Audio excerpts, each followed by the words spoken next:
This is Good Morning Suncoast. We're here for you. Good morning, everyone. I'm Don Brennan, along with John Scalzi and Bobeth Yates, who's in for Rebecca Vargas this morning. How you doing? I'm pretty good. Welcome to the Up early morning. Welcome to the morning show. Early.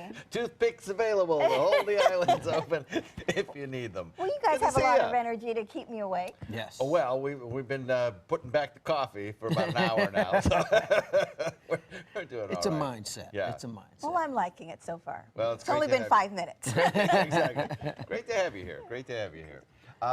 Boy, we got some storms in inland areas yesterday, but not a whole lot happening near the coastline. That's because of this west wind that we've developed, and that's the case again this afternoon. But for the morning hours, like we had yesterday, a few scattered showers are possible along the coast. That west wind will drive all of that activity into inland areas a little bit later on in the day, however. So we have this kind of mixed bag of precip focused near the coast in the morning, then moving well inland in the afternoon. Complete forecast details, coming up for you in just a few. Back to you guys. All right, thanks a lot, John. Taking a look at Suncoast roadways. Everything's looking good. Manatee County moving along with no issues or delays at this point in the morning. All the major roadways are sailing along. And you head down to Sarasota County. That, too, is looking wide open. No problems getting where you want to go at this point in the morning, which is 5:02. Now, topping our news this morning, more concern over the sinkhole at the Mosaic phosphate plant and how quickly the state alerted neighbors. Yeah, Governor Scott admitted the law regulating the plant is outdated, but Suncoast residents say what the governor is proposing to prevent a similar incident from happening again still falls short. ABC 7's Ray Collins has more. It's a very unsettling situation. Gabriel Hammond of Sarasota isn't just upset about this giant sinkhole that leaked hundreds of millions of gallons of dirty water into the state's main aquifer. He's also upset at the state government's delay in telling neighbors. Well, it's astounding because Mosaic initially notified the Florida Department of Environmental Protection and Polk County within 48 hours of the spill of the radioactive material into the aquifer.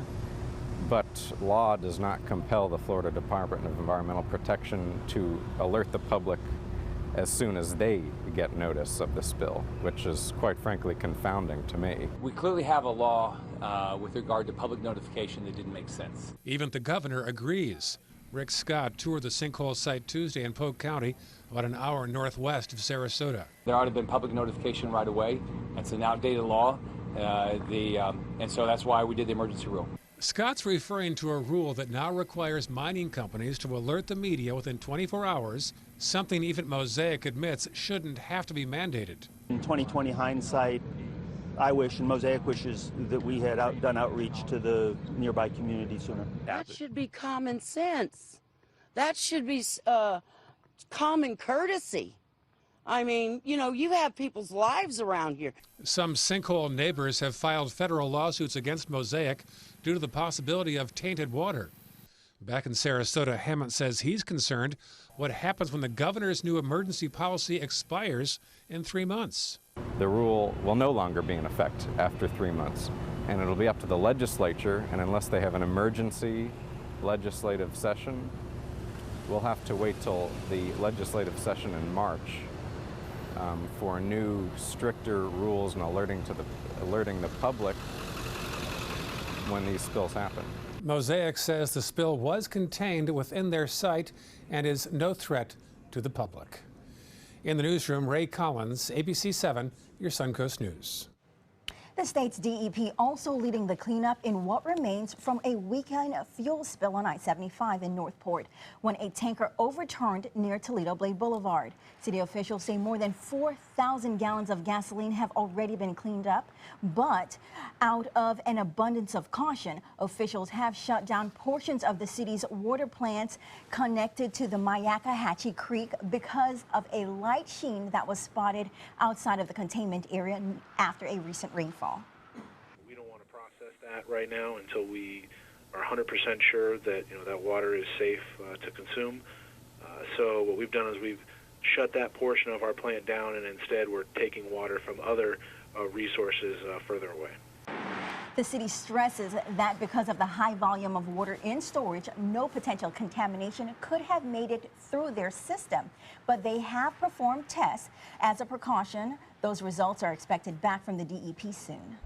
New information in the investigation into the death of a woman whose body was found after a house fire last weekend. Fire investigators say the woman was trapped and died in the fire that broke out in the Harbor Cove Mobile Home Park near Warm Mineral Springs on Saturday afternoon. According to the state fire marshal's office, the fire does not appear to be intentional, but the mobile home is a total loss, and investigators say it will take some time before they determine the cause of that fire. The name of the woman killed has still not been released. In Manatee County, the sheriff's office is investigating a shooting that has left a man injured. Deputies were called to the Florida Avenue Park subdivision on 5th Street West in Bradenton just before 8 o'clock last night. This was all following reports of a shooting. 43-year-old Jason Lebrecht was found with a gunshot wound, and deputies say he was arguing with a known suspect when the shooting occurred. Then Lebrecht was taken to a local hospital. He has non-life-threatening injuries, and no arrests have been made. From the northernmost part of Anna Maria Island to 20 miles south in Venice, red tide is causing thousands of dead fish to float ashore. Some residents are wondering if these fish kills are related to the sewage dumps during Hurricane Hermine. St. Pete dumped at least 136 million gallons of partially treated raw sewage mixed with rain into the bay. But Moat marine scientists say there is no direct link between sewage and toxic algae blooms. But they did note that adding nutrition to an already existing bloom potentially increases red tide levels.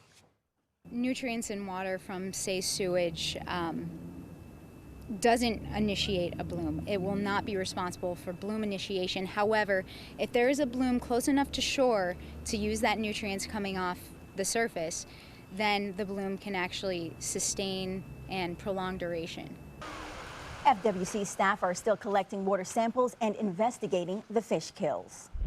Now, a group of international flags are flying near the shore of Lido Key for a good cause. Environmental studies classes from Ringling College of Arts and Designs are showing beachgoers the effects of the rising sea levels, as a flag near the Gulf indicates the current sea high tide level, and flags about 100 yards inland show where the high tide is going to be in the year 2030, with the projection of sea levels rising from 6 to 10 inches. The flags labeled left beachgoers to try to understand how the full impact of sea level rising will affect them. And the reason for doing it now is to provide sufficient time for us as a community to have a conversation about how do we want to prepare for this, what's that going to mean to us, and how and what is it that we're going to want to do. Students and coordinators began placing the flags Monday. They're expected to continue to do so through today. And the Bradenton City Council is set to vote today on a proposal for a new development in East Bradenton. Next Generation Development wants to build 12 single-family homes and 172 townhomes in the 4900 block of First Avenue East.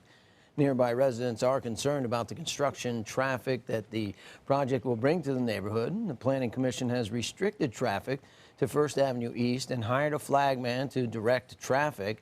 Developers argue it's an unnecessary finance and a safety issue. Next Generation has been asked to come up with a new safety plan to present to the council before they vote on the project today. In Venice, the City Council has postponed a vote on what to do with a solar canopy that was built in the wrong spot. A contractor installing canopies in the parking lot of the Venice community in the community center looked at the site plans upside down. Once the mistake was realized, work did come to a halt. Now nearby residents want the canopy removed because it's blocking their view. Moving the structure would cost the company $160,000. FPNL now has 2 weeks to go over input from residents before the City Council makes their final decision. Marina Jacks has a new owner. The marina's parent company has merged with Dallas-based Suntex Marine.